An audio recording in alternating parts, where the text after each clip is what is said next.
Welcome back, everybody. Today we are back on the Porsche Gt4. We are going to be waiting on Vasily. He's going to be here around like 12 o'clock, I think. What is Yeah, I told him to come around lunchtime. I convinced him with some food to come down here early, so. Oh, he does. He loves Wingstown. Yes, sir. He's a Wingstown type of guy. Yes, sir. So while we wait for Vasily, I think we can go ahead and try to install that front nose cone on that Mercedes. Oh yeah, that just came in. Check this out. Yeah. A big old pump right here, man. Hey! I do like that we're replacing both rails. Oh, yeah.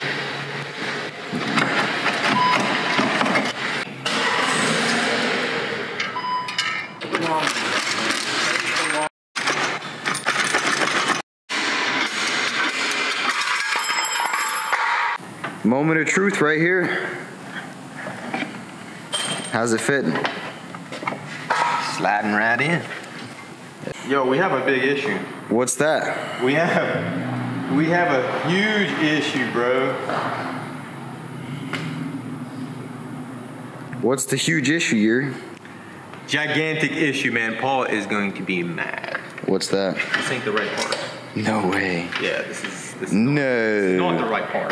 No. It's not even close. So first we couldn't fix the Porsche, and now we can't fix the... The universe is against us. Hey, look who it is. What's up, Yo, guys? what's up, Vasily? How's it going? So what is this thing you need me to weld out? Oh, it's right here, man. We got. If you guys don't know who Vasily is, go check out his channel, Vasily Builds. We'll link it down below.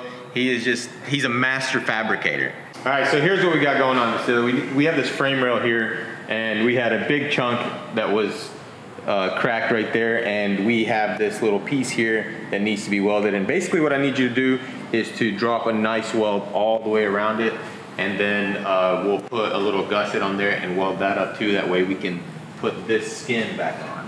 Sounds good. Yeah, you got it prepped pretty good. I think what I'll do is actually take the top of this and make the hard to reach areas. But it is a structural component, so you kind of want to keep the heat to a minimum so it doesn't, because aluminum loses its strength with heat. It's just something all aluminum does. So the less heat, the better. That makes sense. Well, whatever you need us to do, whatever you want to do, let's do it. For sure. All right. I think that's clean enough. I mean, I might need to do a little bit more. Bro, this thing's easier to use than an HTP. I can see that. It's more simple. You just set it to the thickness of the metal, and you just rock it. It's all on the pedal, ain't it? Like you can. Oh yeah. You can do the certain amount of. To like max, and then just control it. Yeah. That's what I usually was what I do. But if it's like thinner stuff, or if there's like a risk of something blowing out, then I try to actually use the gauge. But like if I'm welding aluminum rims, I crank that sucker up, and I keep turning it even after it's already as high. Aluminum rims? Yeah. Sounds sketch. Hey, we just did one for Jake. He's cruising. Well, like he said he did 150 on it the other day. On the lip, I guess it's fine, but like on one of the spokes. Nah, we didn't weld no spokes up. No, we won't weld no spokes. But the barrel was cracked. Hey, you know how we say in this business, the customer's always right. The customer wants a spoke welded, we'll weld a spoke. Just do it, yeah. Oh, you can't do that shit. I need a... Yeah, you think you could put those on a go-kart? Has anyone long traveled a Porsche? Like lifted a Porsche? What? I don't think so. Look how much travel it has. That's pretty good, actually. All right, so what I'm thinking, what you probably can do is go ahead and weld this up, and then weld this corner up, and then we'll just move the clamps, and you just keep working around it. 180, so it's at the highest rate.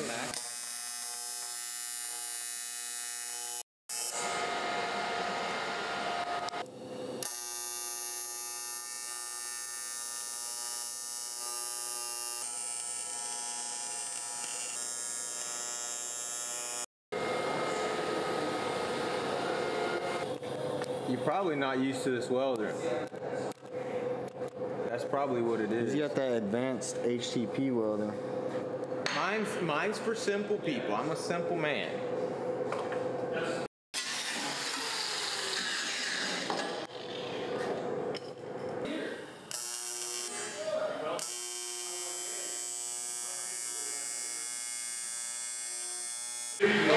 So Vasily, how do you like the Miller welder? Tell the truth. Just tell the truth. I don't really like it. I think it's a learning curve, man. You're used to that HTP because when I went from using the Miller. Let me phrase this. I just don't like his torch setup. I haven't welded enough with the welder. In all fairness, it's a horrible setup. That right there is a very generic setup. That's what the welder came with. That's what I've been using. He has a steel cup on this thing. Yeah, it's for welding like roll cages. Yeah. I'm a race car builder, Nate. That's all I am. No, this welder, if you weld with the HTP, like say you're welding even regular steel, you're using your HTP, and then you've never used a Miller, you go to weld with a Miller, it's gonna take you like a couple hours to get used to it. Mm-hmm. You may weld with it pretty decent, but you're not going to enjoy it as much as like you would if you're just welding with your own machine. Because you have what is it, a pulse? It's a pulse welder. Yeah. Oh, the TIG welder? Yeah. It's just the MIG. You get a gas lens for it and a smaller, whatever that thing is.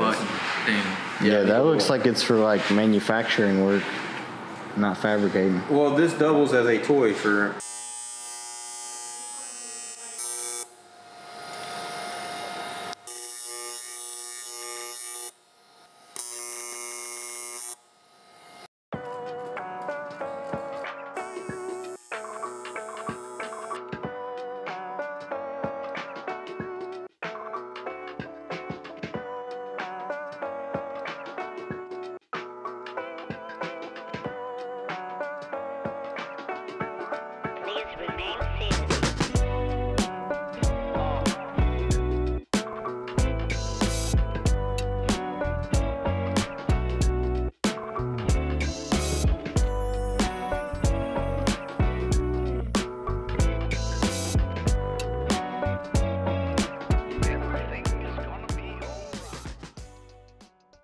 All right, so we got it grinded down a little bit, we got it ground down, and it's looking really good. I'm really happy with how it turned out, and we'll just paint all this real nice so it doesn't corrode. I'm not gonna grind anything on the inside because that will thin out the weld. And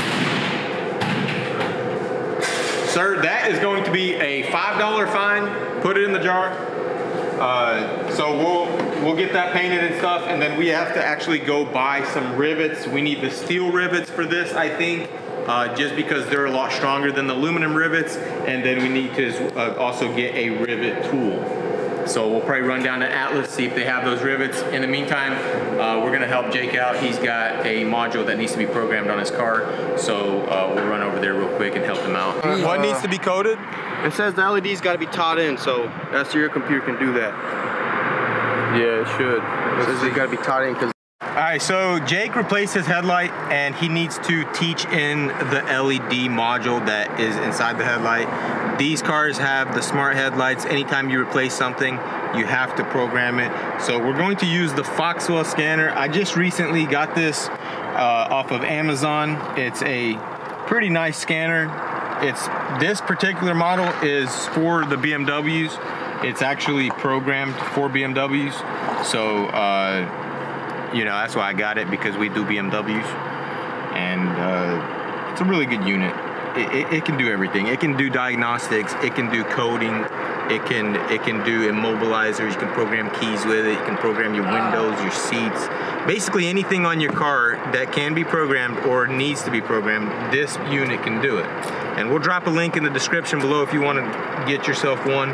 Very convenient tool, and very good tool to have. All right, so we've got a code for a line break, which basically means either a loose connection or a broken wire. And this car having been wrecked right there in that front corner, you of course had to replace the headlight, the fender, and all that. Yeah. So it's possible that one of the wires got busted. You think the turn indicator line break could be tied in with the LEDs, not allowing them to be tied in? Yeah, of course. Yeah, everything communicates. If it cannot communicate with what you're trying to program, it's not going to do it. Yeah. It's gonna show you a fault. So. All right. Well, now that I know, I mean. Yeah. See, with Autel, you can't get into this kind of detail. Really? Why not? It just doesn't let me. All it says is LED's not taught in. Just gave me one code for that left headlight. And that's it? That's it. And you can't do any coding or anything? Nothing. Nothing with Autel. Guys, so as you've seen, Jake said that his Autel did not give as much details as this computer did, and he also can't do any coding with it. So that's really cool for a scanner that's priced as low as this scanner, and for it to be able to do all of what it does, because it does a lot. I mean, it can code anything on the car, it can customize, it can do so much that for the price that you pay for this, you cannot get all those features, or you can't get all those services done by somebody. You'd have to pay an outrageous amount of money just to pull in, you know? I mean, sometimes when somebody needs to code something, I'll charge, you know, $100. And you know, you do that 3 times and the scanner's paid for itself. So hit that link in the description if you want something like this. It works on all cars, but then again, you can buy certain ones for specific vehicles. This one is for BMW, so it's gonna work for Jake really good. We're gonna let him use it as long as he needs it. We need him to get his car running tip top. You know, it's gotta go. Gotta go. Gotta get on to the next one, right? Exactly. What are you gonna get next? I don't know. I can sell this. AMG. Maybe AMG.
Gotta make sure that the holes are the same. I was gonna say, why don't you clamp the panel on?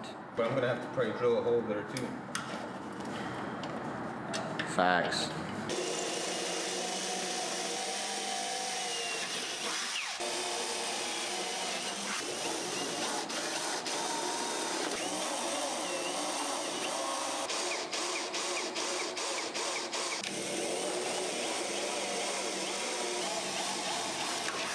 Bond that. The panel bond.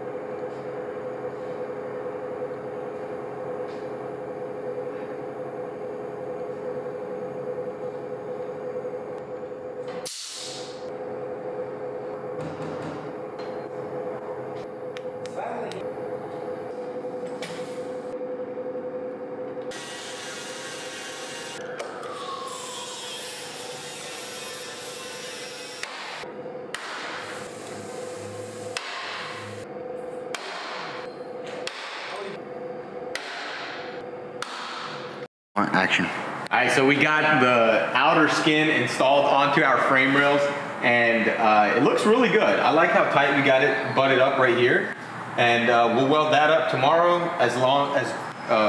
So we'll weld this up tomorrow, as well as the quarter panel skin here. So super exciting, man. It's gonna be done. Well, the framework will be done, but yeah, it's looking really good. We use these steel rivets. These are steel. What are they called, Nate? What do you call them? We call them Ford rivets. Ford rivets. Yeah. It's not a really structural piece, so you know, we're not going to invest in like a $6,000 self-piercing rivet gun tool just to do that. So I think that'll fly. I think that'll be fine. Oh yeah, that's good enough to just. You know, once we spray all this seam sealer back on here, it'll cover these rivets up real nice. See, there's a lot of it on there. It's really thick. You know, I know because I had to wire wheel it off. We'll probably wire wheel the rest of this off. That way when we spray the new stuff on there, it's not gonna have to blend with all this. So it's not gonna look all nasty, you know? Yeah. And then we need to straighten this piece out right here. And that brake line, did you see that brake line, Nate? No, I didn't see what's going on. That brake line is in bad shape, bro. It's probably just gonna have to get replaced. That's what I'm thinking, man, because you know, guys, brake lines are very important on a car. You don't ever want to just straighten them out. Once they get kinked real bad, you go back with it, it weakens it, and you know, it's a failure point right there. And this is a high performance sports car, man. You got to have this thing tip top, running shape. You know what I'm saying? But yeah, that's gonna be it for this video, guys. I hope you enjoyed it. I hope you hit that like button, and I will see you guys in the next one. Peace out.